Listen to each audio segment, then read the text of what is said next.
الحمد لله رب العالمين والصلاة والسلام على سيد المرسلين نبينا محمد وعلى آله وصحبه أجمعين.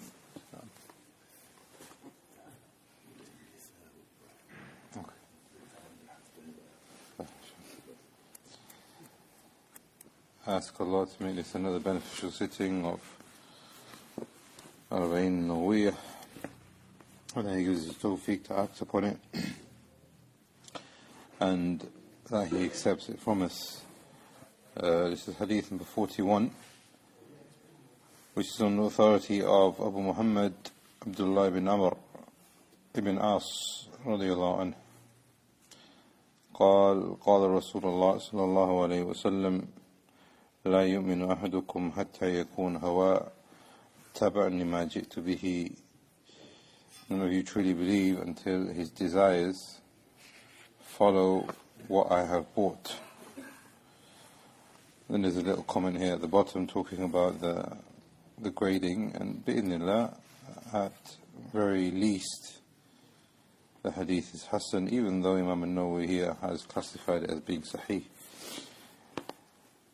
What we learn from this hadith are several things, and it's quite similar to what we have seen in the previous hadith mentioned before. One of those things is that Iman is not complete until our life and our desires and our actions and our statements, our internal and external, conform with what the Prophet ﷺ came with. And the lesser you have of that, the lesser or the weaker your Iman. And the stronger that you have of that, the stronger becomes your Iman. What we also learn from this hadith also is that if a person is not bothered about following the Prophet ﷺ, or is not bothered about rectifying his desires, then Ibn Rajab rahimahullah said that this is also a sign of nifaq. It's a sign of hypocrisy. How can you say that you believe in Rasulullah and that he has come with the truth, but you don't want your desires and you don't want your lifestyle to conform with what he came with? Allah says about the munafiqun, Surah An-Nisa, فَلَا وَرَبِّكَ لَا يُؤْمِنُونَ حَتَّى يُحَكِّمُوكَ فِي مَا شَجَرَ بَيْنَهُمْ. They will not believe. And Allah swore by Himself, فَلَا وَرَبِّكَ, by your Lord, they will not believe until they allow you to judge between them in their disputes. But then Allah Jalla wa Ala continues in this ayah, ثُمَّ لَا يَجِدُوا فِي أَنفُسِهِمْ حَرَجًا. Number one, they go to Muhammad sallallahu alaihi wasallam to have their disputes and their desires rectified, and they want to accept that from him. But that's not enough. You can accept the sunnah, but you have to have conformity. ثُمَّ لَا يَجِدُوا فِي أَنفُسِهِمْ حَرَجًا. There is no level of doubt, there is no level of unacceptance, there is no level of dispute. You accept it wholeheartedly. مِمَّا قَضَيْتَ وَيُسَلِّمُوا تَسْلِيمًا. So this is another third aspect here, is that they make complete submission to the sunnah of Muhammad sallallahu alayhi wa sallam. So this ayah, Ibn Rajab rahimahullah, is showing us how we can have the sunnah of the Prophet ﷺ conform with with our own desires and what we do in our daily lives. Ibn Rajab rahimahullah goes on to say that the way you do this is, number one, and this is flat out, and this must be accepted with every single Muslim, is that it is wajib to love Allah and love His Messenger. That's absolutely wajib. But there's a level that comes above that, and this is what this hadith is talking about. Is that if a person has bad habits, but they have desires, they have weaknesses, that we can't say that the person is no longer Muslim. And Ibn Rajab rahimahullah saying that it becomes now mustahab for you to complete your iman by removing these bad habits. But this is a general statement, because some bad habits, contradict the first one, which is that it is wajib to love Allah and His Messenger, and leaving off sins, etc. So here we were talking about a level that is minimum, which is that you have to love Allah and His Messenger, and you have to leave off what they have forbidden you from doing, and you have to complete what they have commanded you to do. But there's a level above that, which is a level of being mustahab, is that you become better in yourself. So you may be doing some things which are makruh, you may be doing some things that you're not doing some things which are mustahab because of your own desires. Yahya ibn Mu'adh ibn Rajab goes on to quote one of the Salaf. He says, it is not truthfulness to say that I love Allah Jalla wa Ala. It is not truthful to say that you love Allah Jalla wa Ala, except if you protect what He has told you to do. It's easy for us to say that we love Allah, we submit to Him, we believe in Him, etc. But your actions have to be there. Ibn Rajab rahimahullah then goes on to say a sign that a person, and this hadith also teaches that a sign that a person is upon goodness is when goodness is being made easy for him. لا يؤمن أحدكم حتى يكون هواه تبعا لما جئت به. That none of you truly believe until his desires follow what I have brought. And this is only made easy for those people who Allah has opened the doors for goodness. There are so many people who say bad things, that do bad things, they treat other people in a really bad way. That is because Allah has not opened the doors for goodness for them. But if Allah wants for you good, He will open the doors for good for you, and He will make it easy for you to accept. And this is one of the biggest lessons that we learn from this hadith.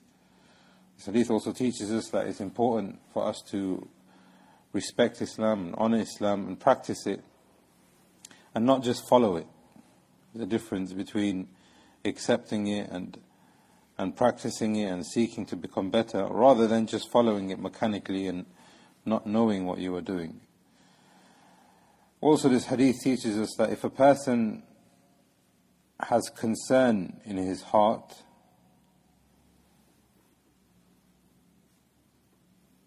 and his tongue, he finds his heart being concerned about himself,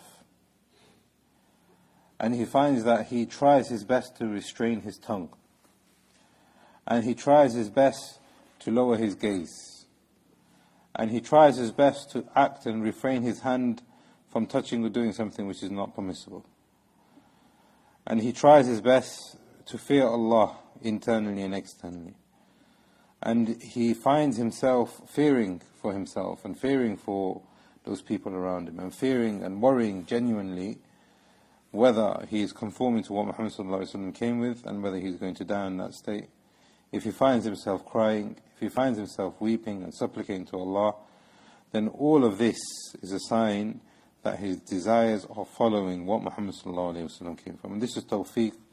Again, this is guidance and ability that Allah can only grant to those whom He wills and whom He wishes good for. Ask Allah to make us of those and give us the tawfiq to act upon that. Hadith number 42, which is the last hadith now from Arba'in Nawawiyah, is on the hadith, is on the authority of Anas bin Malik radiyallahu anhu, who says, سمعت رسول الله صلى الله عليه وسلم يقول قال الله تعالى. So now another hadith Qudsi, where the Prophet صلى الله عليه وسلم is relaying a hadith from his Lord. يا ابن آدم, O son of Adam, إنك ما دعوتني ورجوتني غفرت لك على ما كان منك ولا أبالي. As long as you supplicate to me and hope in me, I shall forgive all of your sins, and that will not matter to Allah, and He will not mind. Ya ibn Adam, Allah is calling out to us and He's calling out to mankind. لو بلغت ذنوبك عنان السماء ثم استغفرتني غفرت لك. Even if you, he said, oh Allah, O son of Adam, even if your sins were to reach the clouds of the sky, and then you were to ask me for forgiveness. So imagine your sins were so multiplied, they became mountains upon mountains, and they filled up the dunya. Your Lord, Rahman, is calling you and He's saying that I will still forgive you. Ya ibn Adam, O mankind, إنك لو آتيتني بقرب الأرض خطايا. If you come to me on the day of judgment, and it's as if the earth, or the extent of the earth being filled of sin, ثم لقيتني لا تشرك بي شيئا, that you meet me not having any partners with me in the slightest, then I will forgive you and I will come close to you. بقربها مغفرة, I will come close to you with forgiveness, and a forgiveness which is greater than your sins. So as we can see in this hadith, and this is the last hadith that Imam Nawawi concludes with, that there is a great deal of importance that we need to place in Iman and Tawheed. Because it's only the people of Iman and Tawheed that will be saved. If you look at the end of the hadith, Allah Jalla wa Ala says that you can have all of this virtue, even you can sin upon sin, ثُمَّ لَقَيْتَنِي لَا تُشْرِكْ بِي شَيْئًا, that as long as you meet me not having any shirk with me, لَأَتَيْتُكَ بِقُرْبِهَا مَغْفِرًا, that Allah will multiply His mercy upon you more so than even all of your sins put together. But this is a condition, that you have completed your Iman and Tawheed in Him, that you meet Him not having any shirk with Him in the slightest. We also learn from this hadith that the people of Tawheed, even if they are sinful, they will always be connected to Allah Jalla wa Ala, even if their Iman is weak. Even if their Iman is weak, because Allah has not forgotten them in this hadith. And Allah is calling out to them, and even if they have forgotten Allah, Allah has not forgotten them, and He is ready to forgive them, even if their sins were to be multiplied. Also, we learn from this hadith that the people of Tawheed exclusively are the people of Jannah. Because Allah doesn't say that He will forgive everyone that will come with sins. That only those people who come to me, not ascribing any partners to me. So it's only those people that will be saved and successful. What we also learn from this hadith is the importance of making dua. Because Allah Jalla wa Ala is asking us, مَا دَعَوْتَنِي وَرَجَوْتَنِي, that He's asking us to supplicate. But this supplication comes with hope. And it comes with the element of fear also. And hope drives you to do good deeds, and fear helps you to stay away from bad deeds. And when you make dua to Allah Jalla wa Ala, when you are balanced between hope and fear, then Allah Jalla wa Ala has promised us in the Quran, and this is the attitude of those Anbiya that came before us, is that He will give you the tawfiq, He will give you what you want, and give you even extra, more than you ask for. And He will protect you from whatever you fear, and even extra, more than you fear. This hadith also teaches us the importance of having strong yaqeen. And yaqeen here means certainty. Certainty that Allah will definitely help you. Certainty that Allah is asking you to do something, and if you do it, He will make you successful, even though you can't see Him, even though you can't see His punishment, even though you can't see His reward. This is yaqeen, that you know with full certainty that if you were to act on what Allah has given you, then there is a good end for you and success. So if we learn from this hadith that yaqeen and having a strong level of certainty is important, and especially in the times of fitna, when there is so much confusion, there is so much sin, there is so much uncertainty, then going back to Allah will make you stronger and firmer in your dunya, and He will open the door for you for your akhirah. There's a hadith that Ibn Rajab then quotes, and it's lengthy, which goes like, when the people will meet Allah Jalla wa Ala on Yawm al-Qiyamah, they will come and they will have sins multiplied, and they will meet Allah with sins upon sins. Not multiplied, but they have plenty of sins that they meet Allah with. And Allah Jalla wa Ala will shield them on Yawm al-Qiyamah, and Allah will protect them, and He will say, بَيْنِكَ وَبَيْنِي, and this is between me and this is between you. And these people will stand in front of the whole of creation with all of these sins, but Allah will protect them and He will shield them. But these people, they will come, and they will come in a state of fear, because they know what they have done. They know that they've got plenty of sins. But Allah Jalla wa Ala will say, Ya abdi alayka la ba'sa alayk. Don't have any fear, because your Lord has been protecting you all this time in the dunya, and He will protect you on Yawm al-Qiyamah, and He will protect you on this day. And you've come to Him seeking His pardon, and He will give you that pardon, and He will let you go into His Jannah and forgiveness of all your sins. This is a rough summary of this lengthy hadith that has been narrated here by Ibn Rajab. But the point here is that a connection needs to be there in the dunya, because Allah Jalla wa Ala has not negated any kind of connection. And the ulama of Ahl Sunnah agreed that a person, if they leave praying, and they leave doing actions, and they leave acting upon the commandments, then that is also a form of shirk, and depending on what he has left out, it could even take him outside the fold of Islam. So here we are not talking about a person who says La ilaha illallah, and he has it, and he says it's firm in his heart, and then he comes on Yawm al-Qiyamah thinking, I'll be fine. That's not the objective here. The objective here is that a person has Iman in Allah, he's got Tawheed of Allah, and he's trying his best, but he keeps slipping, and he keeps falling. And he then ends up drowning in his sins. And he end up doing things that he doesn't want to do because of his weakness, but he still has yaqeen in his heart, he still has certainty and hope and fear, and he still tries his best to practice upon Tawheed. These are the people that will be included in this hadith.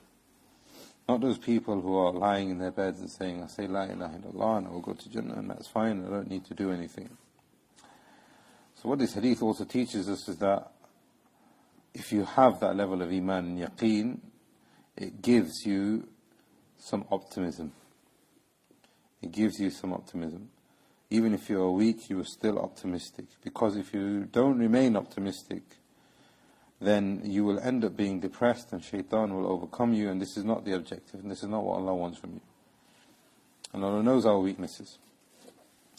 But at the same time, that doesn't mean that we can continue with our weaknesses without istighfar. It doesn't continue with our weaknesses without trying to perfect ourselves. Ibn Rajab rahimahullah said that the worst thing that a person can do is that they become persistently arrogant. The worst thing that a person can do, they can be persistently arrogant. Whether that's shirk, whether that's a major sin, whether that's a minor sin, whether that's not even a sin, but there's a form of negligence and a deficiency inside of a person, but he doesn't want to sort it out. Ibn Rajab rahimahullah is saying the worst thing that a person can do is persistently arrogant, and this is not what is included in this hadith. Such people, there's another hadith that he calls on to back this up with. It's been narrated in Muslim Ahmad on authority of Abdullah ibn Umar radiallahu anh. The Prophet ﷺ said, وَيْلٌ لِلَّذِينَ يُسِرُّونَ عَلَى مَا فَعَلُوا وَهُمْ يَعْمَلُونَ.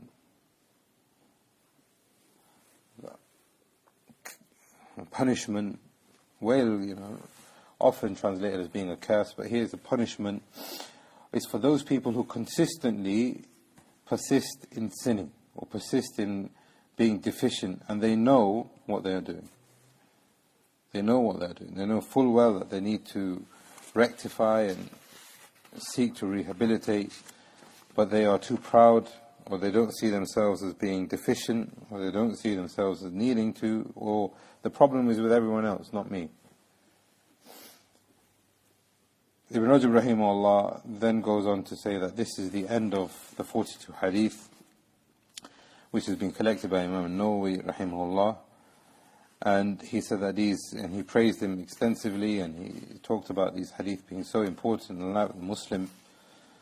And what this teaches us, that Imam Nawawi was a Shafi'i scholar that came a good few hundred years before Ibn Rajab. And Ibn Rajab was a Hanbali scholar. And what we learn from this is that the objective between the ulama of Islam is not to say, well, this is your madhab, and this is my madhab, and these are your parameters, and these are my parameters.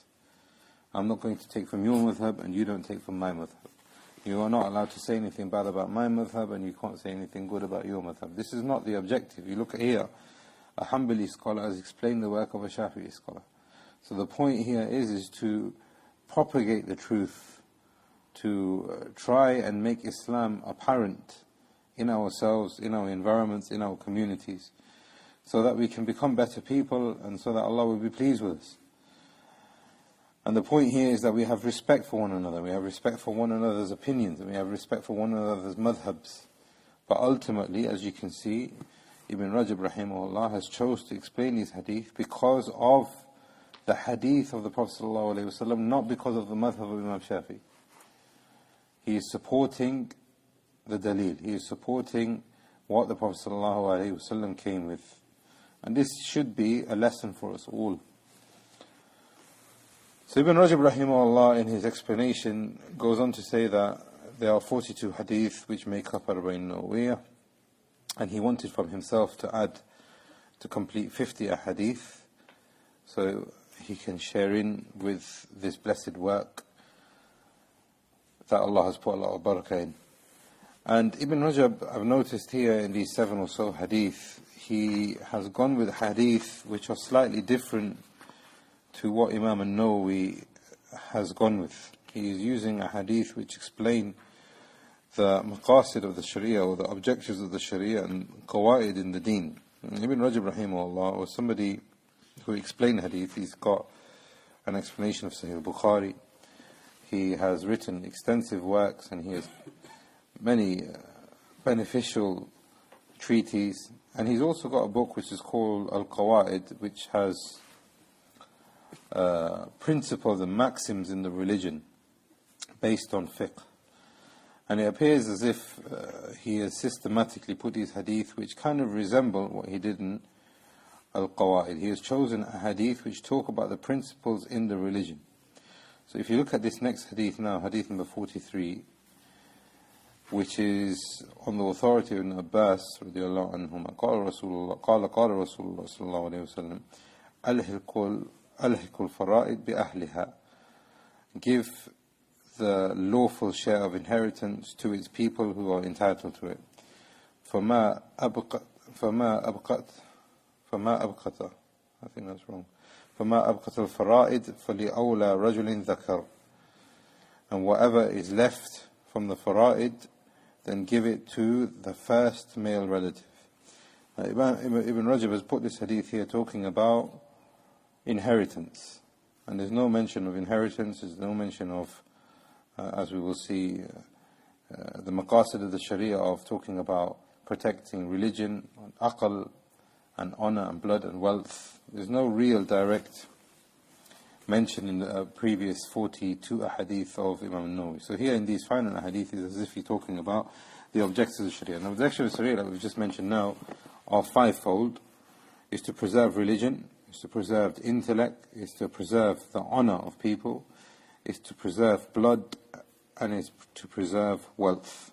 So religion, we are not allowed to introduce new practices into the religion, we are not allowed to introduce shirk into the religion, we are not allowed to create any kind of confusion when it comes to the religion. And we also have to uphold the religion of the kuffar if we have treaties and ties and laws and visas, etc. with them. Also, the intellect cannot transgress the intellect of another person. This is one of the biggest principles in the Sharia. Also, to the extent that you cannot copyright people, or you cannot tarnish people's intelligence. The point here is, if you disagree with someone, that you disagree with them respectfully in a discussion with dialogue. And this leads on to the next one, which is honor. You're not allowed to go around speaking about people and insulting people and backbiting people and spreading tales. And then blood, obviously protecting human life, because killing and taking innocent life is one of the biggest sins. Allah will not forgive Yawm al-Qiyamah until it has been dealt with one another. And preserving wealth and possessions and property of one another. So these are the objectives of the Sharia, and this is what Sharia wants to instill in every single community, every single country. So one of these objectives here we find in hadith number 43, which is a hadith which is talking about inheritance.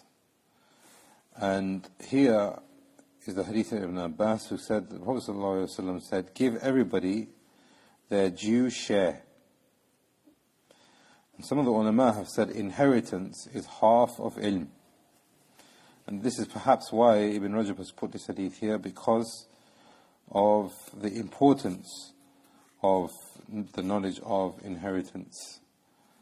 And there's a narration which some of the ulama have said, which is weak, that one of the first things that is going to be removed from this ummah after the going of the Prophet ﷺ is the knowledge of inheritance. Huwa nisful ilm, as the narration says. And the Prophet ﷺ commanded that we learn it and we act upon it and then we teach it to others. Like I said, many of the ulama said that this hadith is weak. But what we can say is that is at least a statement of one of the companions, whether it's Abu Hurairah or anyone else from the companions. It's also been narrated from Umar radiallahu anhu. So the point here is that the Salaf have seen that inheritance is half of knowledge. But why is it half of knowledge? There's a difference of opinion as to what half of knowledge means. Some of the ulama said that the religion is ahkam, which are connected to your life. But even after your life, you have ahkam still. So if a person passes away, this is one of the biggest rulings and the fiqh connected to you after you have been buried and put into the ground. So it's half of life, half of death. The rights in your life and the rights in your death that people have over you. So this is the half. Half when you look after them, protecting them, giving them food and clothing while they're alive, and give them their wealth after you pass away. Some of the ulama have said that it's just a science which is very important, and that's why it has been classed as being half of knowledge, because it's a science which is very important. This is the meaning here, is that half doesn't literally mean half. Half means a high level of importance. Others from the ulama gave different interpretations. But what this hadith here means is, and this is one of the foundations of inheritance. This particular hadith here is one of the foundations of inheritance, which is that everybody is given their share, and whatever is left over goes to the closest male relative. So now before we talk about who the closest male relative is, we need to know who receives a share. The ulama have said that there are 4 categories. There's the people who are known, who are considered inside the fard. And the people in the fard are the asl and the far, are the parents and the children. These people, without fail, will get a portion. So a person passes away, he's left behind a mother, 2 sons, and a brother. Does the brother get anything? Not necessarily. We look at the mother and the 2 sons. So this is the fard. These people will get a definite share. Then the second category of people who inherit are known as the ashiqqa, and these are the siblings. So a person passes away and he's a young child, for example, maybe, and he's got a mother and a father, and he's got brothers and sisters. That's it. So now, who's going to inherit? Or maybe let's take it back, say he's got no mother and father, he's only got siblings. So now, the brothers and the sisters will inherit. In the first scenario, because the parents are alive, the brothers and sisters won't get anything, and the parents will take everything. So these are known as the ashiqqa. And then we have the asaba. And the asaba are the male relatives from your father's side. Or the male relatives, so your father's brothers, your grandfather from your father's side, etc. And then you have the mother's side, which are known as the dhawi arham. And these dhawi arham don't inherit except if there is nobody else from before.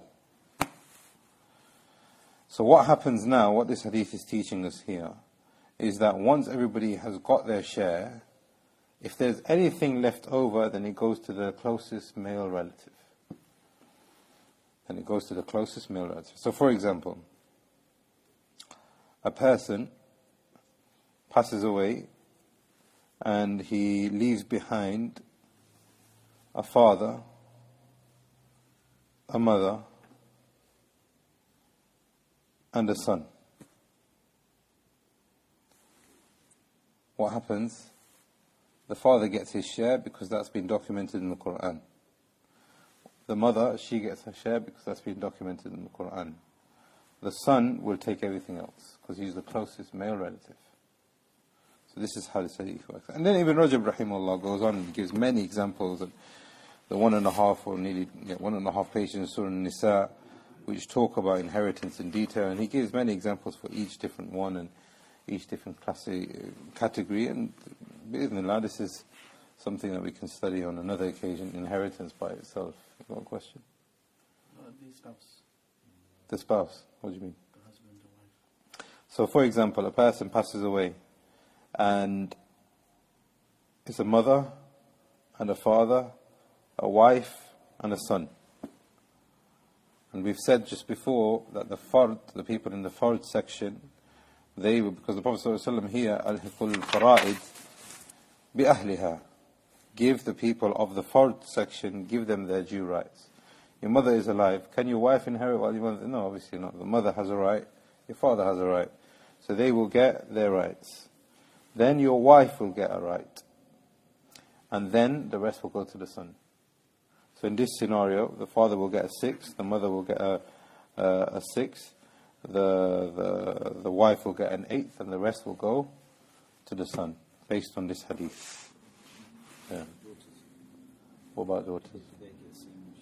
Yeah, the daughters are included in the fara'id. And the fara'id, the people of the fard, are the parents and the children. The parents and the children and the spouses. I think that's what your question was. These people will get a portion without any dispute, 100%.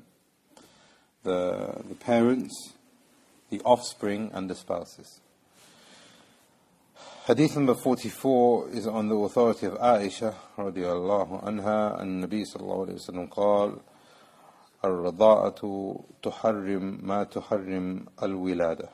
Breastfeeding renders unlawful what birth renders unlawful. So again, here we're talking about another aspect of the maqasid of the Sharia, which is preserving lineage, which is your blood, which is preserving your honor. And this hadith is talking about breastfeeding. And a person and your relationship with your relatives is of two types. Those who are permanent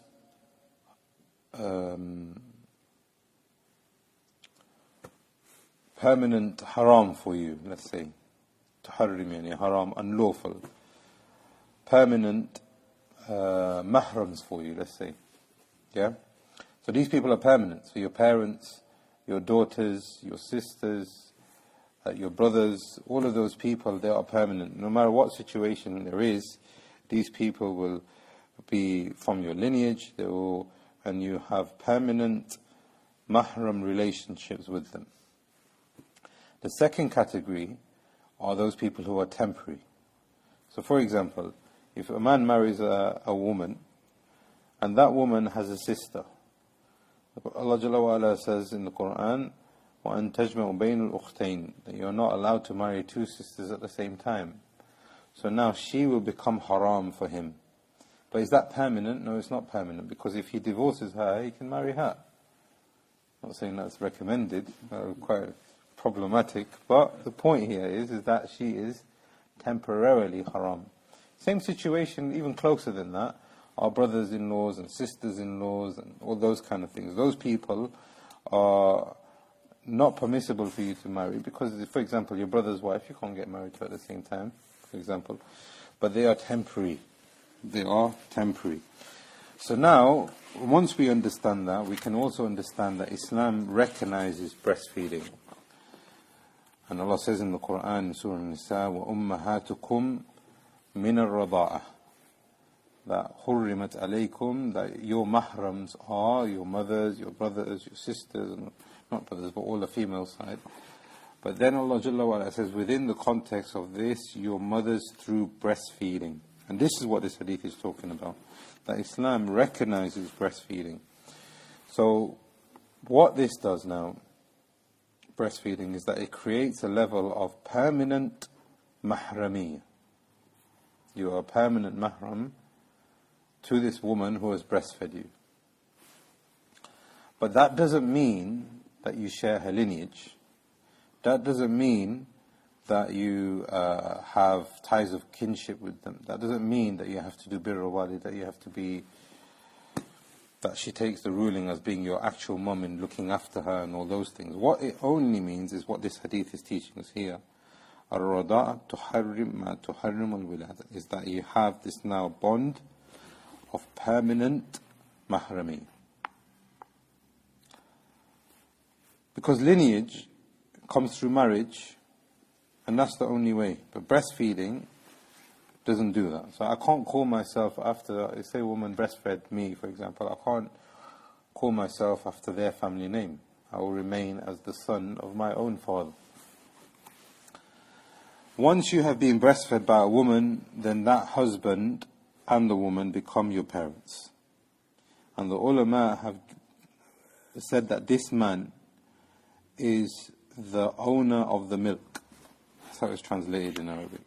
But he is basically the person who is married to this woman while she is feeding you, or feeding that child. So now he becomes your father through breastfeeding, and this is your mother through breastfeeding. But there is, and this is not something that we do so much in our culture, but I mean, we've found people coming from the West, and they do it in Saudi Arabia, because you can imagine now, imagine all of us, we lived in Saudi Arabia together. We don't have any family there, you don't have any brothers, you don't have no one, you just have each other. And because we speak the same language, we are from the same culture, and you know, all these things, what they normally do there is they have events with each other, they have social events, they have all these things. And we find some people get close to each other and they treat him as if he is like his actual brother, because he needs him and they need to support each other. And we have found instances where people will say, okay, I can give you my son or my daughter to breastfeed just in case I pass away and I'm here in Saudi Arabia and I'm thousands of miles away from my family. You can become the father. You can become the foster father, let's say. And we've seen this on several occasions, and many people are doing it. But there are certain ahkam that we have found people contradicting. Number one, say I have a son, and he is married, and he has children also. And his wife is breastfeeding her own children, and I will say to him, okay, look, breastfeed my child. So if anything ever happens to me or my wife, say we die in a car crash, which is quite common there, unfortunately. I mean, we know people who have passed away. You will become their parent. And there's no issues now, because if you say it's a girl, then mahramiyah. So now, if that happens, does that mean, so now I've given him my son, does that mean all of my other children, he becomes their foster father? Or is it just for this one child? What do you think? Just this one child. That's what this hadith is teaching. Yeah? And what has happened, we have found people, he gives the child over and they breastfeed, and then they think that everything is open, but it's not. That's not the case. Ibn Rajab highlights this also, that when a person breastfeeds from that woman, he alone is the person who has created that bond of relative. Only that person. And once that child has milk from that woman, then that woman's parents, that woman's siblings, and that woman's aunties and uncles will become that person's, and their children also, will become that person's relative also. So now this level of mahramiyah doesn't only just connect to this brother's wife, but it will connect to what goes up and what goes down, because it's connecting that bond of lineage. But like we've said before, this is just for mahramiyah. This is just for permanent state of relative, becoming a relative, but it doesn't include maintenance. So now, for example, if I've given him my son, does that mean that he has to look after my son? No, it doesn't. Is there inheritance? No, there isn't. Is there lineage? No, there isn't. What he is talking about, and this is what this hadith is talking about, is what becomes an orphan. Now, what are the conditions? The ulama have said that there are two conditions. Some of the ulama have said that there are three. Number one, it has to be within the first 2 years of the child's life. So it becomes 3, 4, and I say, look, I breastfeed him, he's still drinking milk. That's not valid. The second condition here, and which is another narration of Aisha radiallahu anha, which is that it has to have 5 sucklings, which reaches the stomach, and the child lets go because they've had enough. So, for example, the mother takes the child and it starts drinking, and then it lets go, it goes to sleep or whatever, that's one. Does it again, that's two. And that can be done in the same hour, it can be done in the same day, it doesn't have to be in separate sittings or anything like that. Once that has happened 5 times, and we know that the milk has reached the stomach, that mother now has become the foster mother, the milk mother, or whatever you want to call it, for that child. Some of the ulama have said that it has to be before the child begins to eat. Before the child begins to eat, or wanting to eat. Because there's a narration where the Prophet ﷺ has said, before the child wants to eat. But the ulama have said, wanting to eat and eating, what this means is 2 years. When the child is after the age of 2 years. So these are the 2 conditions, that the child is under the age of 2, Hijri, and they have 5 full sucklings. Hadith number 45 is on the authority of Jabir ibn Abdullah radiallahu anhuma, who said, أنه سمع رسول الله صلى الله عليه وسلم عام فتح وهو بمكة يقول, on the year of the conquest of Fath. What was the year of Fath? 9th, are you sure? Hajj was in the 9th. Hajj was in the 10th. Amul Wufud is the year of the 9th. Fath Makkah was in the 8th year. Hudaybiyah, when was Hudaybiyah? 6th year. What happened in Hudaybiyah? They said for 10 years, no fighting. How long did it take for them to break it? Some of the ulama said less than 18 months. And this showed the level of tyranny, it shows you the level of treacherousness, and it shows you that some people who don't have sincerity to Allah will not have sincerity to the creation. And this was the best of creation. Allah gave him victory. And in the year of Fath, when he was in Makkah, Jabir radiallahu anhu said, Anna Allah, Inna Allah wa Rasuluhu harram al-bay' al-khamr wal-mayta wal-khinzir wal-asnam. When the Prophet ﷺ liberated Makkah, Allah and His Messenger have made forbidden the trade of alcohol, dead meat, carrion meat, which has not been slaughtered properly, swine, and idols. All of these things are haram for you to trade. فقيل, and it was said to the Messenger sallallahu alayhi wa sallam, يا رسول الله أرأيت شحوم الميتة فإنها يتلى بها السفن ويدهن بها الجلود ويستصبح بها الناس. The people ask now that before you have made this haram, we were using, like, Mayta refers to an animal which has died. It's not been slaughtered, it just dies naturally. Are you allowed to eat that animal? No, because it's not been slaughtered. What they're asking here is that what we habitually used to do, and remember, some of these questioners, moments before, they were enemies of the Prophet ﷺ. Literally moments before. They saw him, they saw the magnitude of the people, Surah Nasr, they became Muslim. They said, this is the haqq. So now they are asking questions about things that they used to do. So they said that before, what we used to do is we used to get the fat from these dead animals, and we used to coat our ships with it as a sealant, and we used to, the hides are greased with it, and people use it for their lighting, to put it as oil for their lamps. So can we continue doing that? The Prophet ﷺ said, La huwa haram. Don't do that, this is unlawful. Then, ثم قال, قاتل الله اليهود. May Allah's curse be on some of the Yahud. Inna Allah harrama alayhim shuhum. Allah made fat unlawful for some of them. What did they do? They melted it. What did they do? They tried to make a chicory. So now, say for example, you have a block of fat like butter or margarine, for example. Allah says you're not allowed to sell that. You're not allowed to do anything with it. What did they do? They heated it. What happens when you heat butter? What happens when you heat butter? it becomes a liquid. It becomes a liquid. So they said, yeah, we're not dealing in fat anymore. It's a liquid. So this is what they said. فَأَجْمَلُوهُ. So what they did is they melted it. ثُمَّ بَاعُوا. Then they sold it. فَأَكَلُوا ثَمَنَهُ. Then they started eating its price. They say, we're selling liquid, we're not selling fat. So they changed the ahkam of Allah.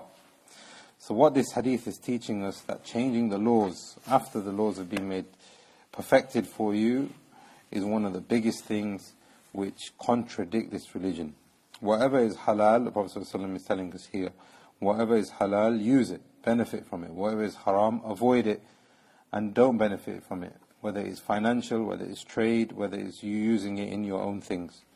And there are many narrations also from Aisha and others from the Salaf, that when alcohol became haram, they stopped using it in their products, they stopped using it in the things that they used to do as perfume and soap and these kind of detergent. They used to use those kind of things because it has cleaning properties. And they stopped it based on this idea that the Prophet ﷺ is telling us. Whatever is haram, stay away from it. However, are you allowed to benefit from something which is haram? This is now the question that they asked.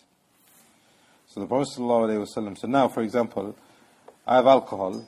Am I allowed to drink it? No, I'm not allowed to drink it. But can I benefit from it? Can I don't know, spray it? Or can I do something else with it? Benefit, I'm not drinking, I'm doing something else. Prophet ﷺ said, La huwa haram.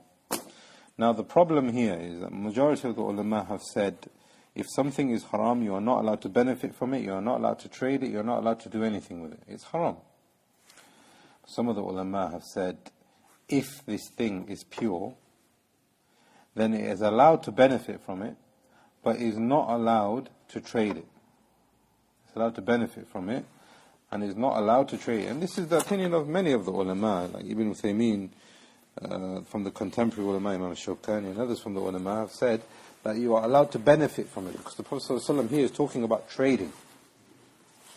فَأَكَلُوا ثَمَنَهُ. So they ate and they started trading in it. This is what the Prophet ﷺ is saying here. If something is haram, you're not allowed to trade it, but you can maybe benefit from it.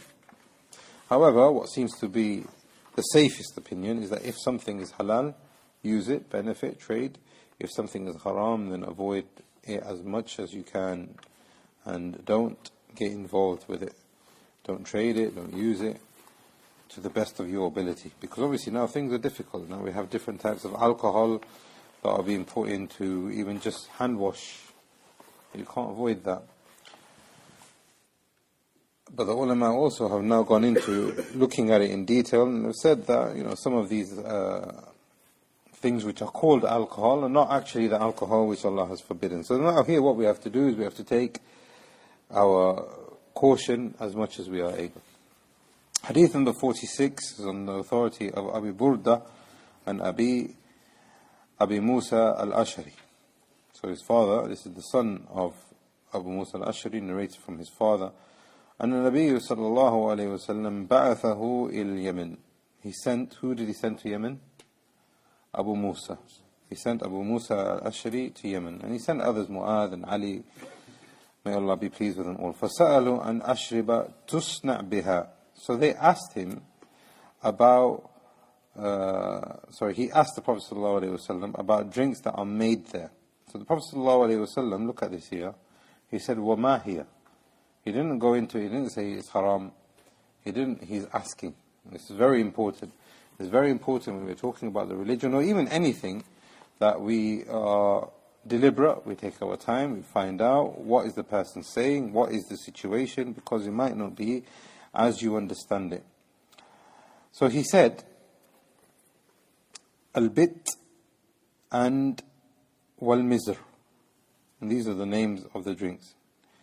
فقيل لأبي بردة ما البت قال النبيذ العصر. So these are the names of the drinks that they used to have there. So Abu Burda was asked while he was narrating, somebody asked him, what does bit mean? With the ain, bit. What is bit? So he said it's a form of alcoholic drink that they make from honey. Now what they used to do is they used to put honey in a vessel and they used to let it ferment. And then when it ferments, it becomes strong. And then when you drink it, then you can get drunk.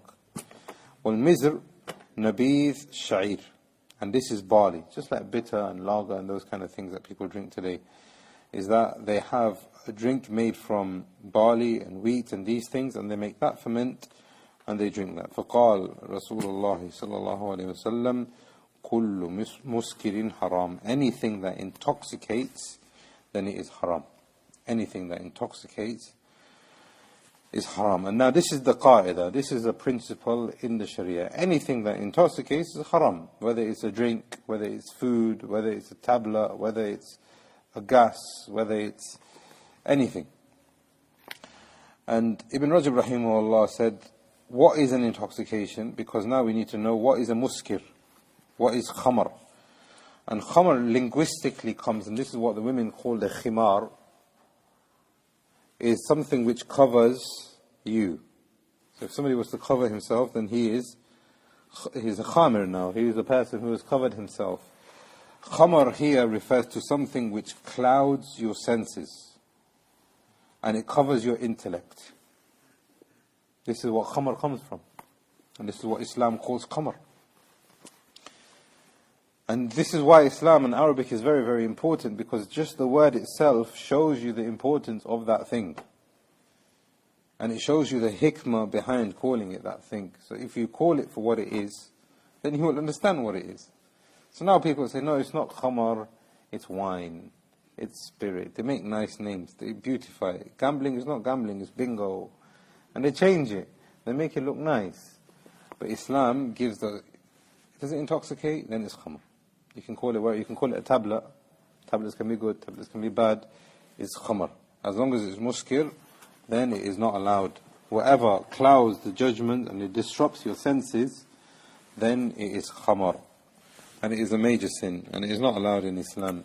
But here, unfortunately, the times we live in today, sometimes people have to take khamar in this sense, or become under the influence of iskar, because they have to. Because they have to. Then Ibn Rajab rahimahullah explains that if you are taking these substances out of pleasure, then this is haram. Then it's an act of shaitan, as Allah says in Surah Al-Ma'idah. فَاجْتَنِبُوا لَعَلَّكُمْ تُفْلِحُونَ. Stay away from إِنَّمَا الْخَمْرُ وَالْمَيْسِرُ وَالْأَنْصَابُ رِجْسٌ مِّنْ عَمَلِ Rijs, it's an impurity, it's something very vile and despicable. Min amal shaitan, is from the handiwork. Shaitan is playing with you when he's making you do these things. When you drink it, then that's it, he's laughing. You're in his pocket, he can make whatever you do, whatever he wants. Amal shaitan. Allah says, stay away from it so that you will be successful. So those people who do it out of pleasure, then it's a major sin. But Ibn Rajab rahimahullah says that if there is no pleasure, for example, you go into the hospital and you have to take morphine. You go into the hospital, you have to take anesthetic. That will cloud your judgment, that will take you away from your senses. And then the ulama have said that this is allowed, but it's only out of necessity. It's not the thumb rule, it's not something that Islam permits wholeheartedly, but it would be allowed in the scenario of necessity, on the condition that you're not doing it out of pleasure. Now, unfortunately, some people, when they go into hospital, and I've even just uncovered this recently when we were visiting someone, they were in genuine pain, so they gave them morphine. And then afterwards, they asked for morphine every single day.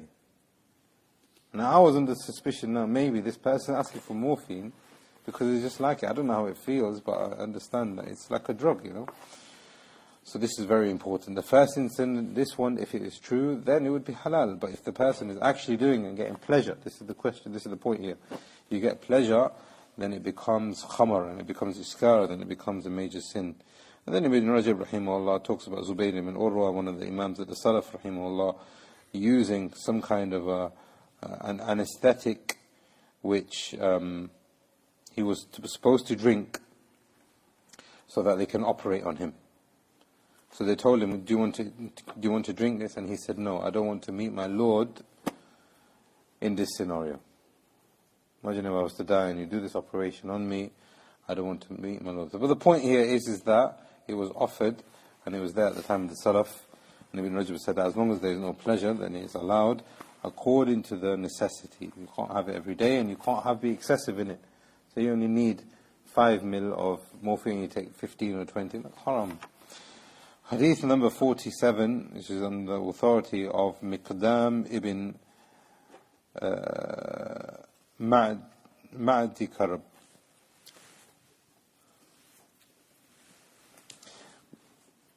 قال سمعت رضي الله عنه قال سمعت رسول الله صلى الله عليه وسلم يقول, Prophet صلى الله عليه وسلم said, ما ملأ آدمي وعاء شر من بطن, that there's not a vessel that a human being doesn't fill up which is worse than his stomach.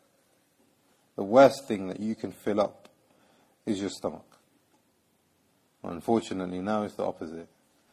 Now it's, what's the best thing I can eat, and what's the best dessert I can have, and what's the best drink that I can have, fulfill my desires. Prophet ﷺ said that the actual situation is the opposite. Now if you look at the hadith of the Prophet, the guidance of the Prophet ﷺ, if we were to act upon it, like Ibn al-Qayyim rahimahullah said that all of the diseases that you have start off from where? From your stomach. If you sorted your stomach out, then in the long run, and even in the short run, you wouldn't have any problems in your body. You would be more alert, you would be more active, you would be more aware, you'd have better concentration, you'd have better memorization, you'd have all these good things that would happen to you. Prophet ﷺ, Aisha radiallahu anha said that the Prophet ﷺ, when he moved to Medina, she didn't remember him eating to his fill. Sometimes he used to come home, she had nothing to give. He said, okay, that's fine. He didn't shout at her, he didn't get angry at her. He said, why are you not cooking? He said, khalas, this is a good opportunity, let me fast. So the Prophet ﷺ was the imam on this. And just like everything else, the worst thing that a person can fill is his stomach. Once his stomach becomes full, then what happens is that he begins to like it. And especially now today, you open the fridge, you have food from the east to the west. There's no limits. You can have anything. You can have fruit from South America, and you can have dates from the Middle East, and everything is there for you on the plate. That was not known at the time of the Salaf, but they were healthier, they were happier, they were more pious, they used to stand longer, they were more energetic. Prophet ﷺ, at the age of 60-something, he was going and fighting in battle. And now, people die 50 years old because the arteries are clogged up. Prophet ﷺ said, it will be sufficient, بِحَسَبِ ibn Adam ukilatun yukimna sulba. That is enough for him to have a few morsels to have him keep him going. He has a little bit, it's sufficient. 2, 3, 4 bites, it's enough. And this is another thing here, which is that at that time they didn't have the same routine that we have. They don't have breakfast, brunch, lunch, is there anything between? Tea, yeah, and then dinner. And then in between they have drinks of tea and supper, all these things. They didn't have that. They didn't have that. All they did is they used to have ukulatu yuknimna sulba. They used to have morsels, and that used to keep them going.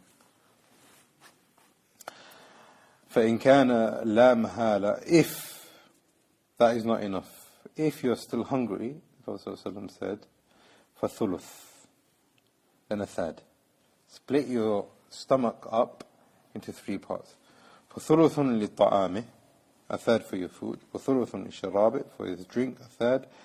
وَثُلُثٌ لِنَفَسِهِ, and a third leave empty for you to breathe. Leave empty for the gases in your stomach. Leave empty for the acid in your stomach. And if you fill it up too much, what happens? It creates ulcers. It creates, like we've seen, diabetes. It creates all of these things that only Allah is aware of, that has never really been around. I mean, I remember somebody was telling me, he was a doctor, trustworthy doctor, and he was saying in the 30s and 40s there was no such thing as diabetes. It didn't exist. Even in the Asian community, it didn't even exist. It only came about after people who were born later on, and it started kicking off 70s, 80s, 90s, and now it's just everyone.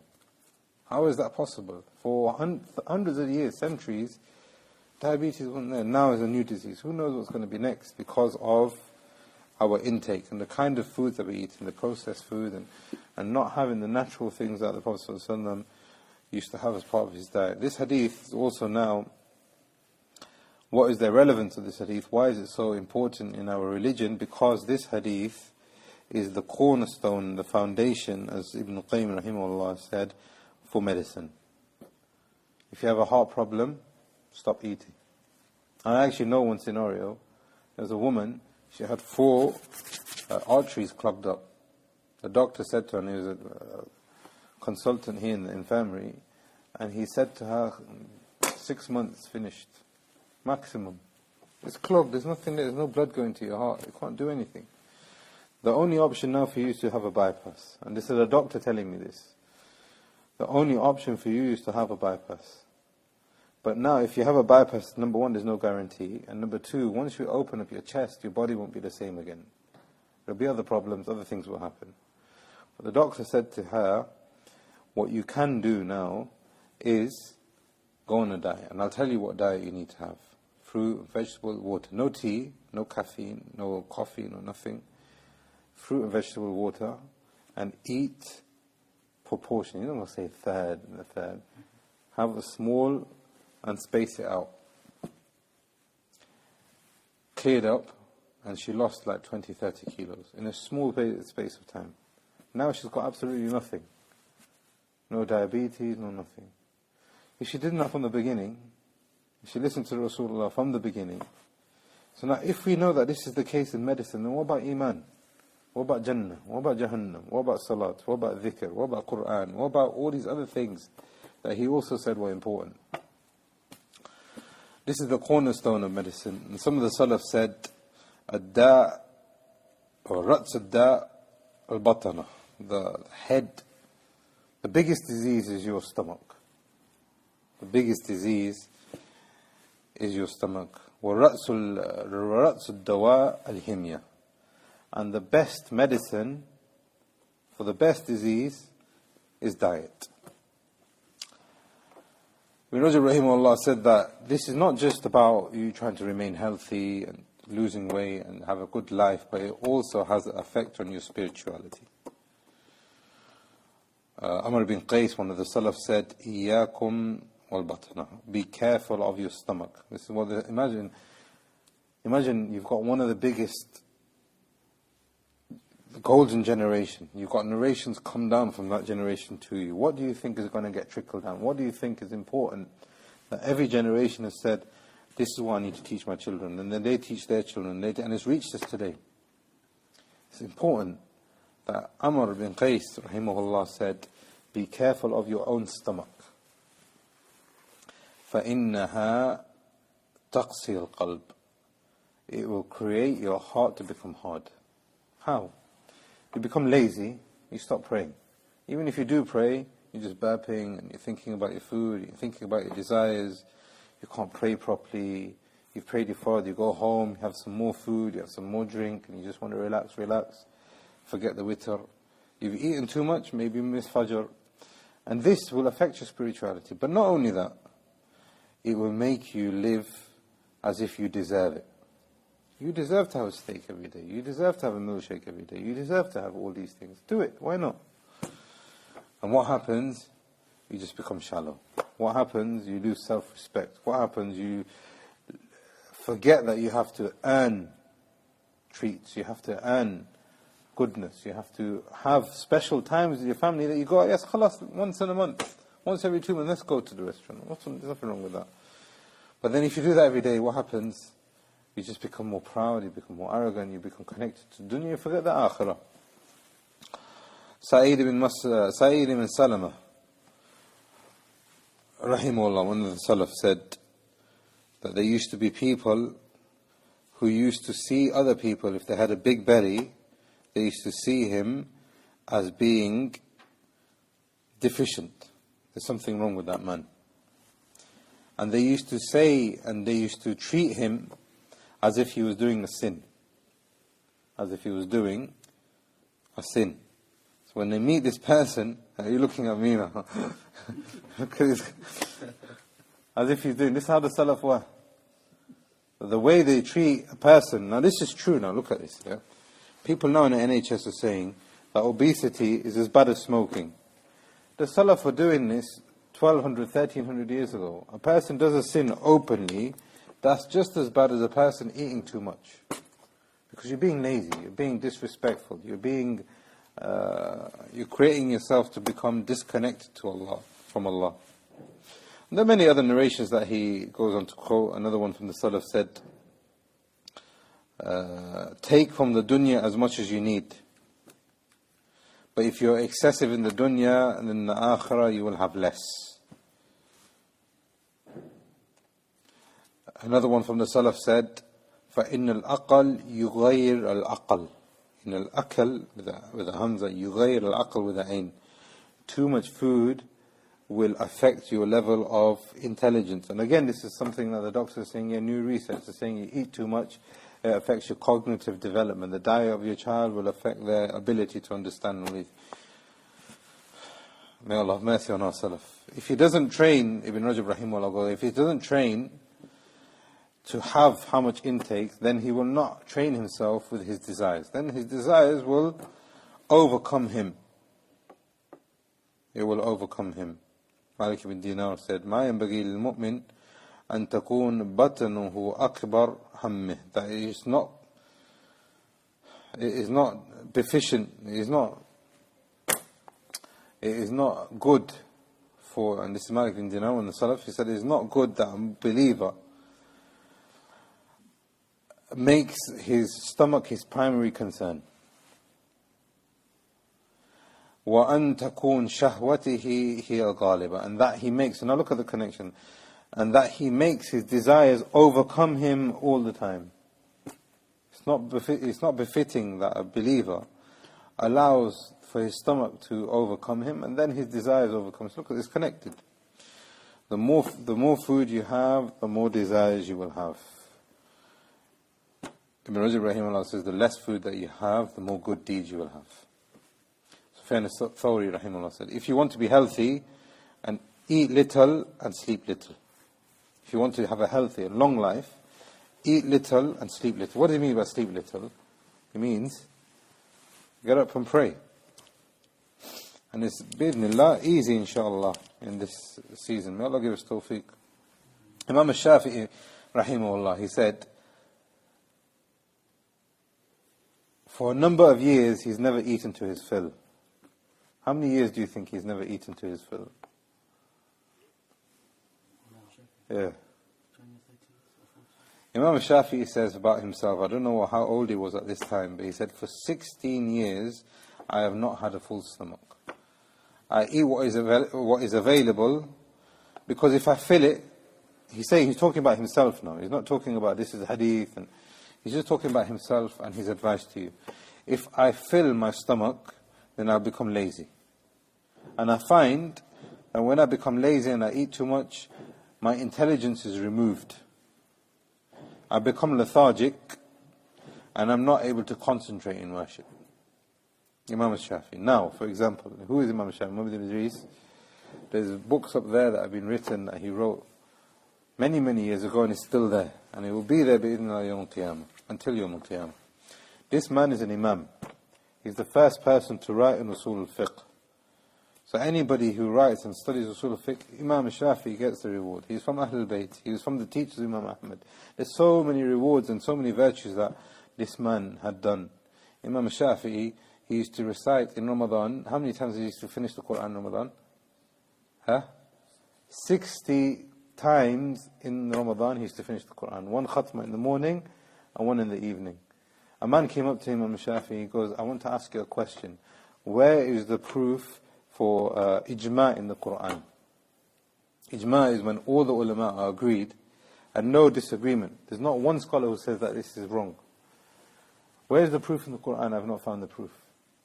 He goes, he read the Quran 3 times and he found the answer.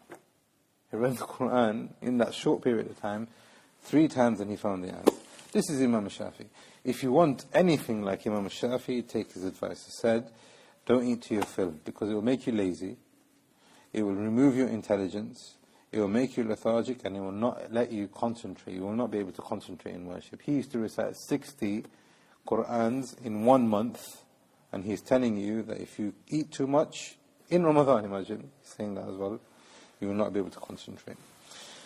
Some of the others from the Salaf, Ibn Rajab rahimahullah continues, he said that the doors for dunya is eating. The doors for dunya are eating.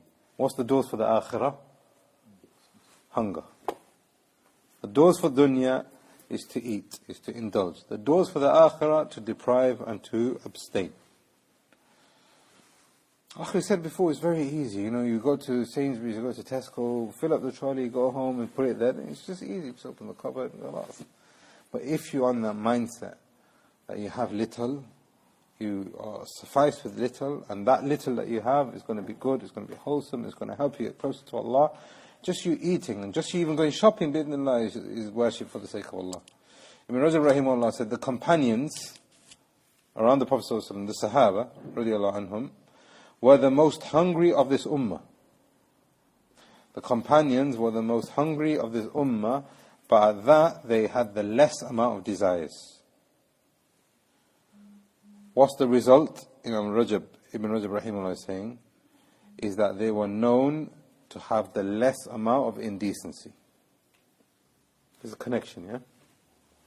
They were the most hungry, less amount of desire. Less amount of desires, they were the most decent, most respectable, most honourable people. So to sum up, and this has been quite lengthy here, the Prophet ﷺ said a third for your food, a third for your drink, and a third for your breath. Some of the ulama have said, a third for your food means be happy with the provisions that Allah has given you. Be happy with little, sufficient. That's a third. That's your life. The other third, which is drink, which is talking about the strength in your body. Give importance for your provision and be happy. Give importance for your own health and your strength and be happy. And the third for breath. What's breath resemble? Your soul. That empty thing that you can't see, that you leave empty, that is talking about refreshing, and is talking about nurturing and nourishing your soul. So now, this is a way of looking at it, bi'idhnillah, and it's a good summary on this hadith, which is that we should be sufficient and we should seek for the akhirah. That's hadith number 47. Hadith number 48 is on the authority of Abdullah bin Amr radiallahu anhu. And Nabi sallallahu alayhi wa sallam called, Arba'un, man kunna fihi kana munafiqa. 4 things, if they are inside of a person, all of them, then he is a munafiq. What's a munafiq? A person who says, La ilaha illallah, has got a big beard, he prays salah, very nice actions, very nice statements, he will treat you nicely, but inside, he doesn't believe. He doesn't believe. Inside, he is weak. Inside, he doesn't work for the akhirah. Inside, maybe he has even bad thoughts about you. Now, which is very, very strange, is that some of the Salaf, when they used to see a person with a big beard, praying salah, being very nice, and then when they used to display a bad deed, they used to say that this person is a munafiq. This person is a munafiq. How is he mu'min?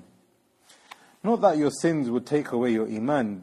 What he's saying here, this is an indication in your heart that you're not really seeking the akhirah. You've not really purified yourself with ikhlas. If that's what they saw then, imagine now. Person, big beard, mixing with family members. Big beard, smoking cigarette. Big beard, cheating people openly, listening to music. All these things have become... Big beard, he didn't come to salah. You look at him and think, MashaAllah, he's a very nice, respectable man. He doesn't even pray, not one salah in a day. Sister with a hijab, same thing. And the ulama from the Salaf have seen that this is a sign of nifaq, that you are showing Islam, you are showing iman. Inside, negligent. You're thinking about your music and you're thinking about everything other than the akhirah. And this is nifaq. And this is something that we have to work on. And as we will see, this is something that even the Sahaba themselves were very, very scared. Very, very scared. How do you know that you don't have nifaq? Umar radiallahu anhu was scared that he was a munafiq, even though that Allah Jalla wa Ala has said that he's going to be in Jannah. The Prophet ﷺ told him he's going to be in Jannah. Allah has confirmed in this book many ayat which were the ijtihad of Umar radiallahu anhu, which he corrected the Prophet ﷺ himself. And yet he was scared. This is nifaq, this is the definition of nifaq, but nifaq is of 2 types. Nifaq can be akbar and it can be asghar. It can be i'tiqadi and it can be amali. These are technical terms, but they're very important. I'tiqadi is the one that we were talking about. Inside, you don't care. You don't care for Allah. You don't care for yourself. You don't care for what's going to happen. You don't care for the akhirah. You have no ikhlas. You have no connection to Allah. Even if you are doing all the actions. This is nifaq al-i'tiqadi. You don't really believe. This will take you outside of Islam. Nobody can say this about anyone. This is a connection between you and Allah. إِنَّ الْمُنَافِقِينَ فِي الدَّرْكِ الْأَسْفَلِ مِنَ. That Allah Jalla wa Ala said that these people will be on the lowest form of fire, the depths of the fire, with Fir'aun, with Iblis, with these kind of people. The Prophet ﷺ said that these people who are extreme and killing people and all these things, they are the kilab an-nar.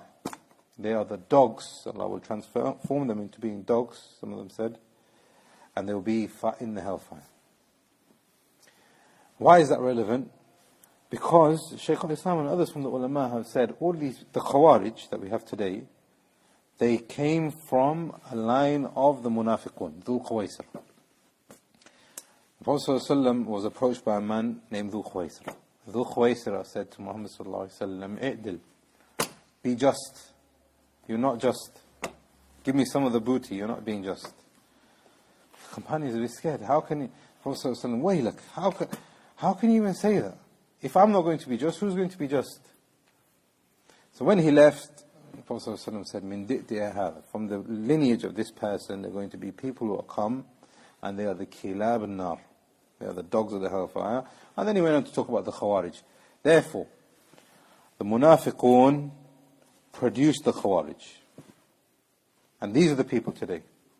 These are the people who got a big beard, they say, La ilaha illallah, they have a big banner. What's he doing? He's killing people. Even though the person says La ilaha illallah, he's still killing him.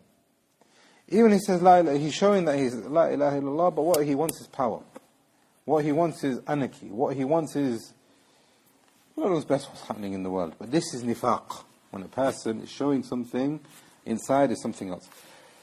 But there's also nifaq al-amali. And this is what the Prophet ﷺ is talking about here. وَإِنْ كَانَتْ, if خَصْلَةٌ مِّنْهُنْ, if you have one of them, كانت فيه خصلة من النفاق حتى يدعها. He has an aspect of nifaq until he leaves it.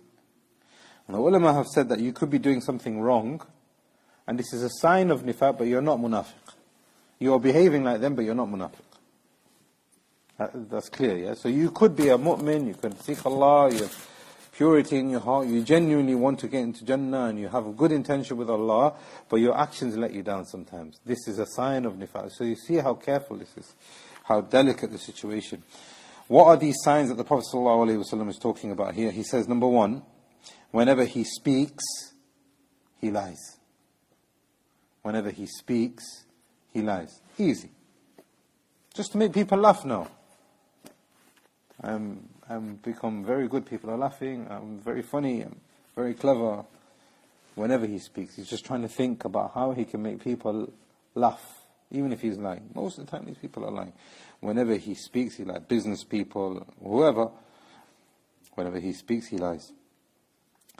وَإِذَا وَعَدَ أَخْلَفْ. If he gives you a promise, he fails to keep it. وَإِذَا خَاصَمْ فَجَرْ. This is very important. Whenever there's a dispute, he becomes immoral. One of the biggest signs that the Salaf have said, and there's a narration also, that the hypocrisy becomes clear, a munafiq becomes clear, not when things are easy. That guy, Dhul Khuwaisir, he came to the Prophet ﷺ, his nifaq came out when he didn't have any wealth. When he has wealth, when everything is easy, he's fine. His belly is full, his money is in his pocket, everything is good. When there's a problem with his wealth, when there's a problem with his health, when there's a problem with somebody else, and he thinks that he has a right, then you will see his nifaq come out. وَإِذَا خَاصَمْ, if there's a dispute, he will become immoral. وَإِذَا عَاهَدْ غَدَرْ, and if you give him a covenant, he will betray you. He will betray you. So what we learn, like I said, what we learn from this is that we have nifaq, which is a great form of nifaq, and we have the minor form of nifaq. And all of this teaches us that a person will have these actions, but they are not conscious. They are negligent. And this is an aspect of nifaq, but you're not munafiq. If you're lying all the time, do you think about the akhirah? Do you think about Allah? Do you think about rectifying yourself? This is what the munafiq won't do. So what Prophet ﷺ is saying here, when you speak, be careful.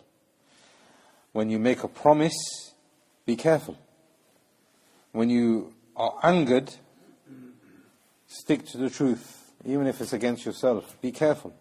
Think about the akhirah. Think about the implications of the things that you are doing. Some of the Salaf said the person appears to have khushu in his heart, but he doesn't have it. This is a munafiq, and this is what the Prophet ﷺ is telling us here. When he is speaking, he appears to be nice, but then when you catch him, he speaks, you catch him, he's lying. Repeatedly lying. And if he has all four of these, the Prophet ﷺ said, then the person is a munafiq. Umar radiallahu anhu said, the worst thing that I fear for myself, a person guaranteed Jannah. The Prophet ﷺ saw his palace in Jannah, and he said, I don't want to go inside that palace because I know how jealous you are over the reward of the akhirah. The Prophet ﷺ told Umar radiallahu anhu that there's going to be huge angels. How big is the angel? Do you know how big an angel is? If you look at the angel, it will fill up the heaven. It will fill up the sky. 2 of them will come. Not 1, 2. They will open up your grave and they will come and ask you, who is your Lord? What is your religion? Who is your prophet? Umar radiallahu anhu said, they're going to ask me. I'll get a stone and I'll throw it in their mouths. Meaning, how dare they ask me? My yaqeen, my iman is that strong. This is Umar radiallahu anhu. Despite that, what did he say? The thing I fear most for myself is nifaq. And the thing I fear for this ummah is a munafiq who has wisdom. A munafiq who has wisdom. He knows how to argue, he knows how to speak, but he uses it to spread his nifaq, to spread his injustice. Ibn Rajab rahimahullah goes on to say, this is the last few things for this hadith, he says, all of this is you show good things, but inside you have bad. All of this, you show good things, but inside is not clean. It's not for the akhirah. And this clearly shows that this is something which is very dangerous. Ibn Abi Mulaika, one of the students of the companions, said that I met over 30 companions, and all of them were scared of being a munafiq. So, this is something their generation, they learned from their teacher. You meet one companion, he says that, and you think, okay, maybe that's one advice that he got from Rasulullah. But if you meet 30 of them, and all of them said, be careful of nifaq, be careful of nifaq, be careful of nifaq, then this is something that the Prophet ﷺ told them, and they understood very well. Hadith number 49, and Umar ibn Khattab radiallahu anhu, and Nabi sallallahu alayhi wa sallam, قال لو أنكم توكلون على الله حق التوكله. If you were to have tawakkul and trust and reliance upon Allah, the way that He deserves to have tawakkul, لَرَزَقَكُمْ كَمَا يَرْزُقُ الطَّيْرِ. Allah will give you provision like He gives to a bird. How does a bird get provision? Does he go to the shop and buy it? No. Allah said, the Prophet ﷺ said, تَغْدُو خِمَاسًا. He leaves his nest empty belly. وَتَرُوحْ بِطَانٍ. Every day, guaranteed, he comes back and his belly is full. This is tawakkul. Ibn Rajab rahimahullah said, tawakkul means to depend on Allah. And depending on Allah means that He is the one who's going to give it to you. But it also means that you need to take the necessary needs and the means for you to have that aim fulfilled.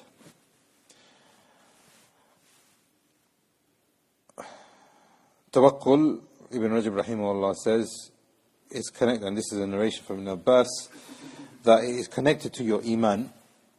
فَعَلَى اللَّهِ يَتَوَكَّلُوا إِن كُنْتُم مُؤْمِنِينَ. Allah says in the Quran, have tawakkul on Allah if you're believers. It's been part of iman. And Ibn Abbas radiallahu anhu said that the person who has more iman will have more tawakkul. The person who has more iman, he will have more tawakkul. The weaker the level of iman, the weaker the level of tawakkul. If your tawakkul is weak, what's going to happen in your connection with Allah? Your support will be weak. The more your tawakkul is stronger, the more support you will have, and Allah will give you from sources that you can't even imagine. But this means, that doesn't mean you stay at home It means you need to have tawakkul and reliance on Allah, but at the same time, take the necessary means that Allah has given you in the religion. So now we know that tawakkul comprises of qadr Allah, which is kawni, and qadr Allah, which is shari. Qadr Allah, which is shari, is that you depend on Allah. This is what Allah has told me to do in the religion, and I will depend on Him. But qadr Allah kawni, which is the decree of Allah that He has put in this universe. Allah has decreed for you to become skillful. Allah has decreed for you to go and apply for that job. Allah has decreed for you to get the job. All of this is connected to tawakkul. All of this is connected to iman. If you connect that to Allah and say, this is from Allah, this is shukr to Allah, I'm going to have sabr for Allah, I'm going to do the right thing for Allah, then all of this is connected into at-tawakkul. Ibn Rajab rahimahullah says in summary of this, their birds, these animals, they do not rely without using their intellect. Birds have intellect, and they use their intellect. And their intellect with their tawakkul allows them to come home and their bellies are full. The birds, and the parable is with the birds, so how about human being? The birds are pleased with what is written for them. He gets one worm, he gets two worms, maybe he gets something very little. He is pleased. Tomorrow he will wake up again, he's going to try again. The birds are always in between sabr and shukr. In the morning he has sabr, his belly is empty. Maybe he's got children to feed. He has sabr. He goes out, he flaps his wings, tawakkul, seeking the necessary means. Comes back home, shukr. And the last hadith, hadith number 50, which is very similar to the very first hadith that we took, which is the hadith of Niyyah. And Abdullah ibn Busr radiallahu anh, قال أتى النبي صلى الله عليه وسلم رجل فقال, a man came to the Prophet صلى الله عليه وسلم and he said, يا رسول الله, O Messenger of Allah, إن شرائع الإسلام قد كثرت علينا. There are so many things that Islam is telling me to do and I can't do everything. I can't do everything. It tells me to pray 5 times a day. It's telling me to pray at night time. It's telling me to fast. It's telling me to give in zakat. It's telling me to go for hajj. It's telling me to be good for my parents. It's telling me to do all these things. I can't do it. It's too difficult. It's too difficult. It's too much. فَبَابٌ نَتَمَسَّكُ بِهِ جَامِعٌ.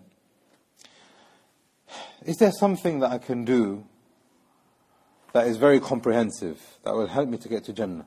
If I do something, then Allah will help me to get to Jannah through it. The Prophet ﷺ said, what do you think he said to him?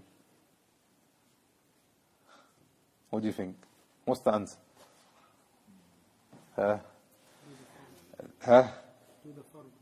لا يزال لسانك رطبا من ذكر الله عز وجل.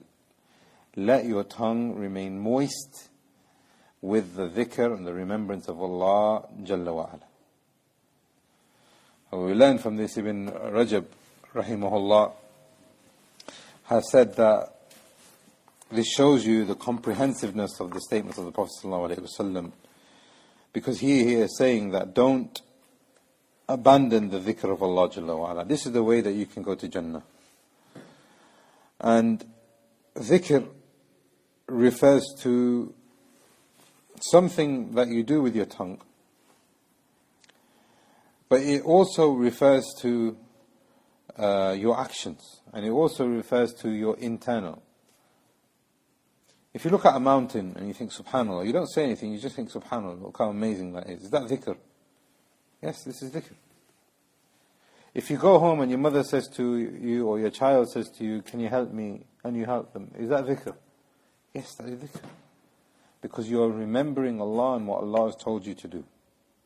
If a person is rude to you and they say something bad to you, and you respond in a bad way, is that dhikr? Some people say, yes, that's dhikr, because I'm standing up for myself. But that's not really dhikr. Dhikr is to do the right thing, what Allah Jalla wa Ala has told you to do. I'm not saying don't stand up for yourself, but there's a way of doing it. Do it with a way that Allah Jalla wa Ala has told you to do. And if you are constant, and the Prophet ﷺ is saying here, make your tongue moist. And what that means is that you are consistent in making dhikr internally and externally, then you will have the comprehensiveness of the religion made easy for you.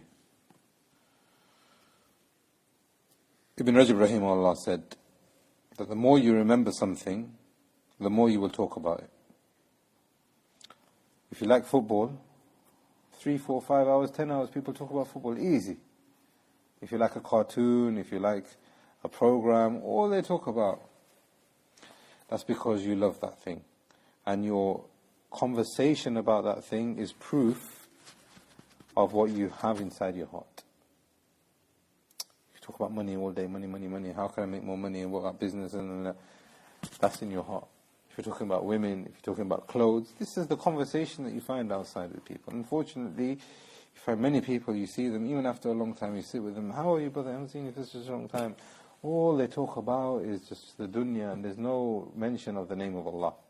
They'll talk to them about everything, but no mention. This shows you, this is an insight inside of their heart. The more you, Ibn Rajab Rahimahullah said, the more you talk about something is guidance, or not guidance, but is an indication that that's how much you love that thing. The more you love something, the more you will obey it. Yeah? Talk about football, indication that you love football.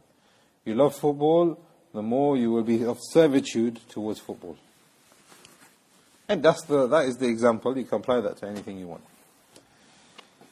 But the Prophet ﷺ is giving us an indication here. The more you learn about Allah, the more you talk about Allah, the more you think about Allah, the more you act in preparing to meet Allah, the more you will love Him. The more you love Him, the more you will talk about Him.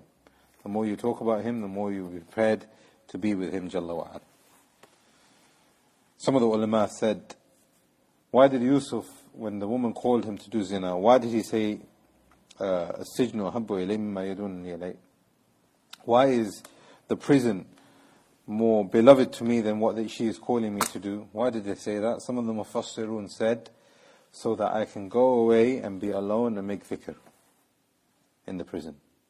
Not that he sit there saying to speak subhanAllah, subhanAllah, and thinking about something completely else. No, the point here is that he becomes close to his Lord. Internally, externally, thinking, is he doing the right thing, gaining knowledge, all of these things, acting in the best manner, behavior, manners. And this is why those two people that were with him in the prison, they said that, Inna naraka mina muhsinin, we see you as somebody who is a very good person. Tell us about it. He's had a dream and he said, tell us about it. Because we only see you as somebody that is very good. And this is the state that he was in prison. So this kind of shows you how the Mufassirun have got that understanding. Abu Hurairah radiallahu anh said he has a piece of string which has 1,000 knots in it. A piece of string, excuse me, which has 1,000 knots in it. And he says about himself, radiallahu anh, that I make tasbih on this knot 1,000 times every night before I go to sleep. 1,000 times, subhanallah, subhanallah. Now, this is very important also, is that you find many people after Salat al-Fajr and Asr, that's it, class. As if they've made tasbih to Allah, as if they've done something good. Abu Hurairah did not make tasbih like that. Abu Hurairah made tasbih in a proper manner. Subhanallah, contemplating, knowing what it means, having firm conviction in its reward. And he said he used to do this 1,000 times every single night without fail. So the Prophet ﷺ told this man, the way that you can be happy is by being conscious of Allah, making dhikr of Him, doing what is right, internally, externally, in your statements, in your actions. Be content and be happy with this religion of Islam. If you live like that, then when Malak al-Maut will come, he will take you in that state when you are having dhikr of Allah. And then you have passed. But if you're making dhikr of something else and Malak al-Maut comes at that time, then there's no turning back. You can't push the angel away and say, okay, I'm going to go back. I've seen the unseen, I'm going to be good. Ask Allah to make this beneficial for us all, and Allah have mercy on Imam Abu Zakaria Yahya ibn Sharaf al-Nawawi, and Allah have mercy on Ibn Rajab al-Hanbali, and Allah make us of those who follow their footsteps and give us the ability in acting upon the hadith of the Prophet ﷺ and make us better people so that we can be with him in the akhirah. And I ask Allah that He is pleased with us and not angry with us in our lives and when He takes us from this life. هذا والله أعلم وصلى اللهم على نبينا محمد وعلى آله وصحبه أجمعين. And next week we will start our new book, which is Hisnul Muslim, the fortress of the believer, the well-known book of dhikr that many people, it's a very famous book, many people are familiar with it.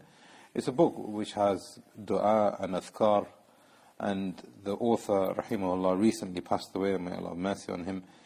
And some of the ulama have said that it's clear that we learn that this man has ikhlas. This is going back to what we were saying about nifaq. It's clear that this man has ikhlas, because Allah has given this book that nothing has been given in this generation that we live in.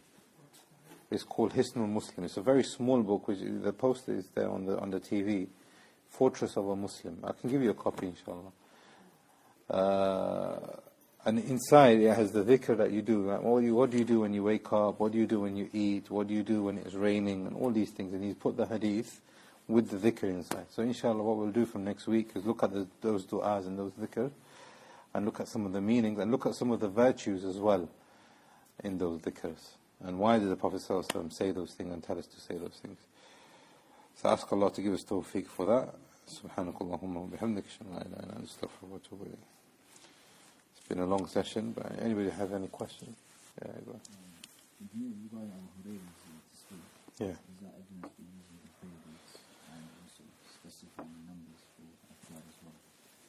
Two questions here. Is it permissible to use a prayer bead, and is it permissible for you to specify a dhikr or dua which has not been narrated in the Sunnah of the Prophet ﷺ? Number one, the Prophet ﷺ saw some of his wives, and they used to use seeds. They used to tie knots as well, and they used to make tasbih with it. And one narration is Salama, where the Prophet ﷺ saw her with what you would say as prayer beads today, and he instructed that if you use your right hand, that would be better.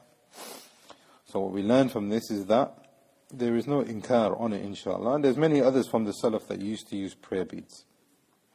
But it's better to use your hands, because that is what is going to come for you. Your body is going to speak on Yawm al-Qiyamah. And if your body is saying good things about you, then this is better, isn't it? But it's also an issue of ijtihad. Some of the ulama said, no, it's a bid'ah and it's not allowed, and it leads to showing off, and it leads to riyah, and it leads to showing as if you're pious but you're not pious. It leads to showing that you're making dhikr of Allah but you're not making dhikr of Allah, and it's actually a form of nifaq, could be a form of shirk, it could be. So they've said that this is not allowed, and it's going against what the Prophet ﷺ himself used to do. But I think, this is the opinion of Uthaymeen, rahimahullah, it's the balanced ground. It's better to use your hand. If you need to use beads for whatever reason, so that you can count, etc., then this is allowed, inshaAllah. The second question here now is that, is it permissible to use and make up adhkar, or make up dua and adhiyah, which have not been narrated in the Sunnah? The ulama have said that it is allowed. And if you look at the way of the Salaf, then this is what they used to do.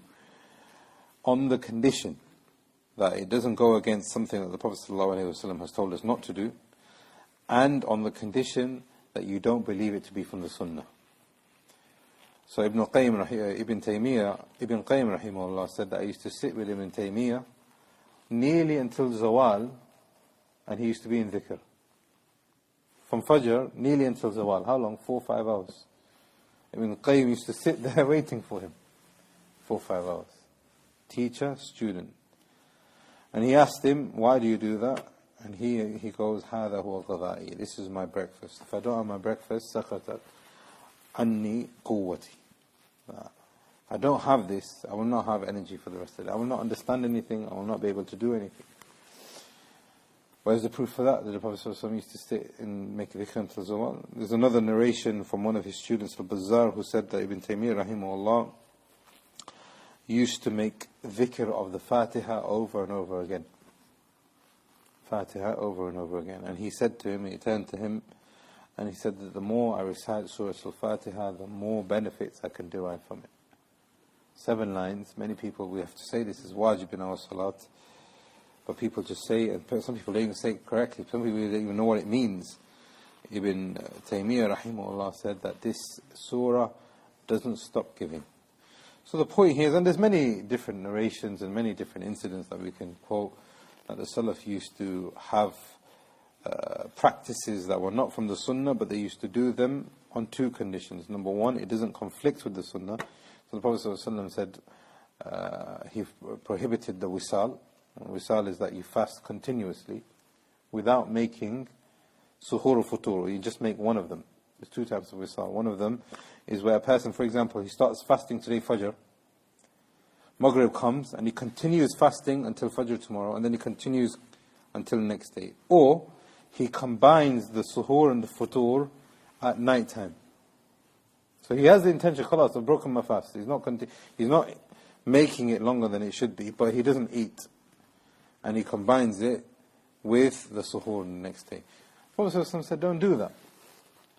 So this is something that you're not allowed to do. So if you wanted to do this as a form of dhikr and a form of ibadah, then it's not allowed. So this is one of the conditions. But the other condition is that you can't attribute it to being from the sunnah. And Abu Hurairah didn't do that. So, inshallah.